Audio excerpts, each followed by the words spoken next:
Bro, I feel it. I feel the fumes coming out of it, bro. It's not that bad. It's not that bad. Just do it, bro. Just do it, bro. Well, that's not bad. Styling, bro. Just...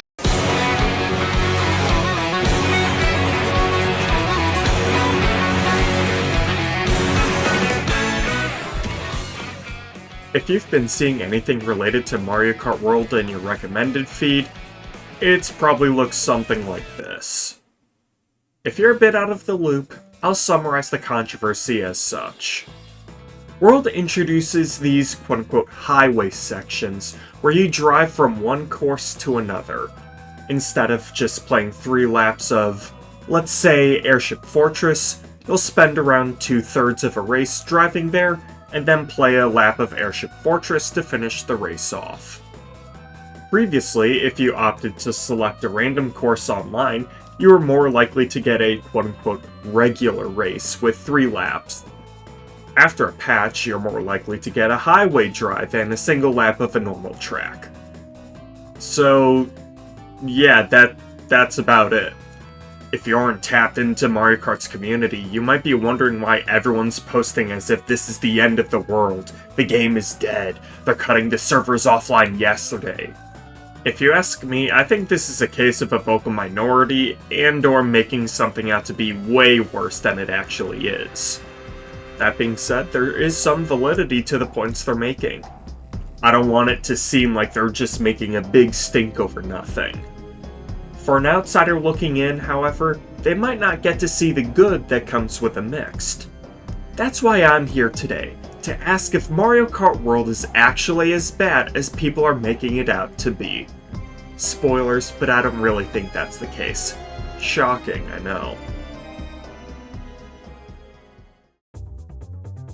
So before I get the second coming of that Star Wars video I made, let's talk about what these YouTube commenters get right. Making Mario Kart less focused on its individual courses does feel like a loss of identity. It's how the games have played dating back to the SNES original.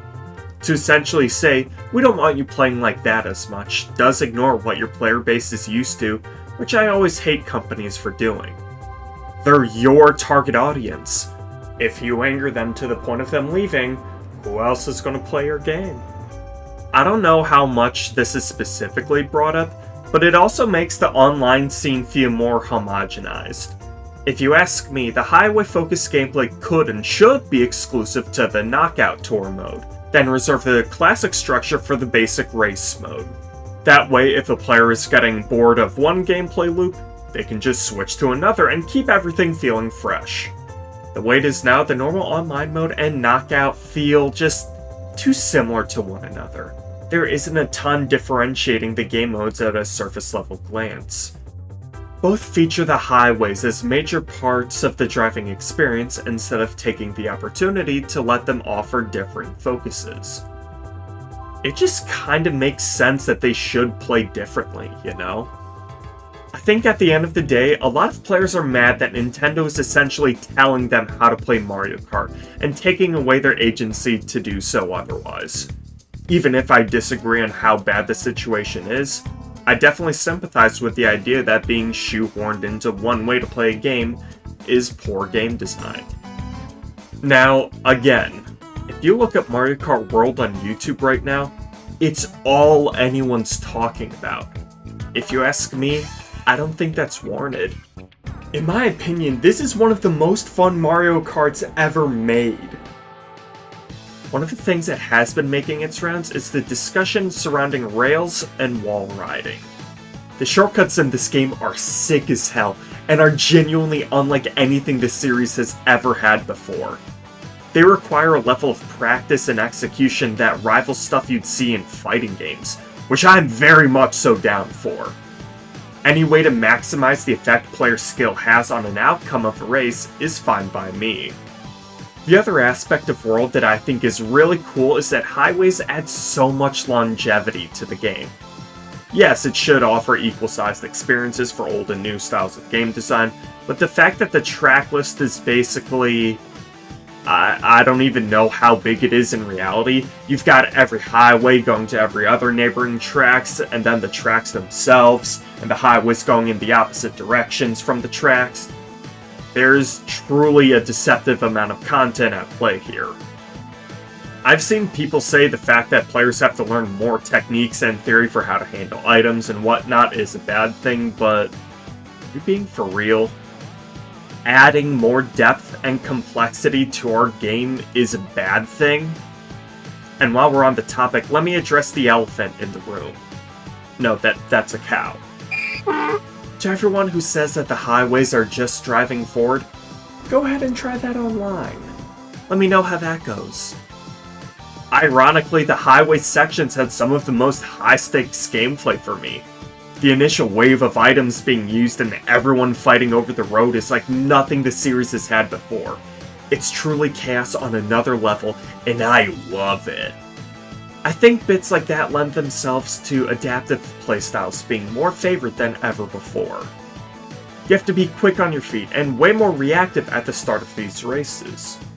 Once everyone falls into their positions, then you can start playing a bit more classical Mario Kart, but until then, it's every man for himself, and you'd best be accounting for that.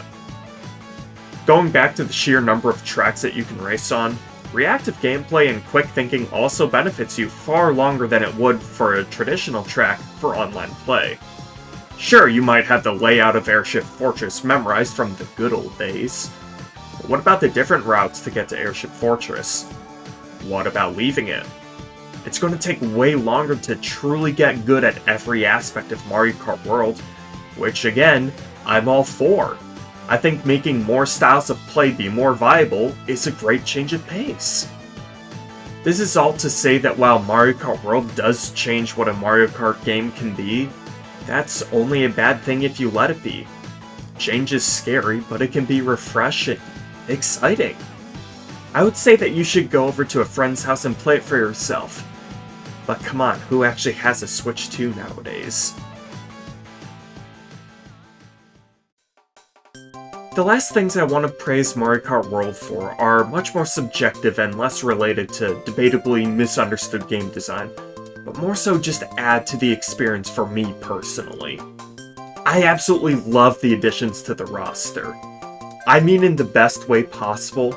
I love the fact that half the characters are literal fucking nobodies and obscure-ass enemies you've maybe seen once before. It adds so much diversity and personality to the roster. I don't know how anyone can go back to 8 Deluxe's stank-ass lineup. I also love the fact that you're put into the open world after a race with everyone else. It's cool to see what combinations everyone's using, where they drive off to, or to just try and take a picture with a lobby. Like, I found this one Japanese guy who just started jumping back and forth with me after every race, and it was just a great moment where we didn't need to speak the same language or use any text functions. We understood what the other was trying to say and became buddies until we parted a few races later. It's stuff like that which really sells the subtitle of World for me.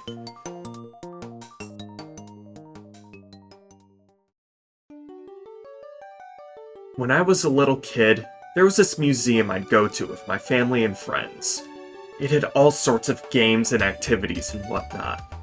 One of my favorites was this drag racing one, where you had to hit the gas pedal as soon as the light flashed green to try and beat a computer. Even though the game was super simple, I loved it to death.